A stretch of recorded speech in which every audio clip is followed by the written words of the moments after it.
The reason I want to be a DJ was mainly because I just enjoyed growing up when I was a bit younger, and then listening to stuff like Calvin Harris or Diplo kind of made me wanted to pursue that career of making music and getting to making people dance. And then as soon as I kind of became known to this kind of electronic music, I developed my own kind of style, which is minimal tech house.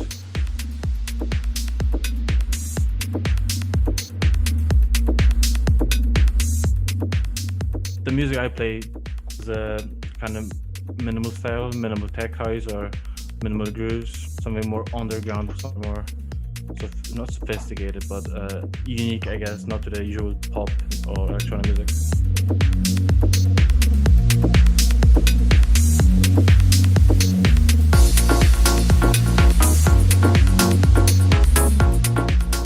Initially, when I started DJing, it was still a bit broad for me. It was very new. So DJ I would listen to was Calvin Harris, Tiesto, Diplo, kind of like electronic pop EDM / DJs.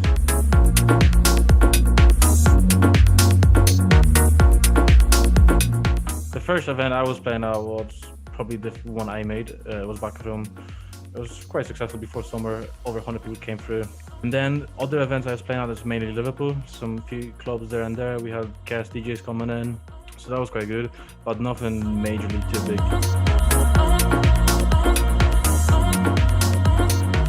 Recently I started doing my own music, like producing and kind of still learning about it. It's quite hard, so I'm sticking with just DJing for now mainly. However, in the background, I'm always trying to produce something of my own.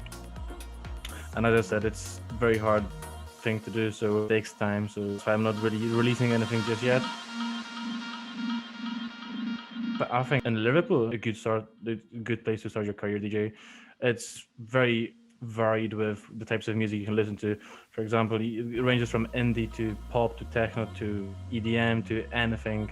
I think a lot of DJs in Liverpool are fairly known now. Like they're actually making the name for themselves around the world. Like for example, a kid from Liverpool is called Sosa. He's making tunes with like Calvin Harris and Michael Bibi and likes of that. So I think Liverpool is a good place to start. Definitely a good place to absorb some kind of new sounds.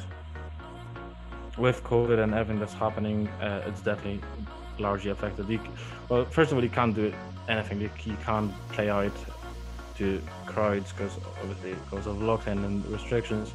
However, I think a lot of this went onto online platforms and kind of like social media, like live streams on Instagram, Facebook. So I think that kind of helped them build up a new audience in a sense. And I think that's a good way of actually putting your name out there.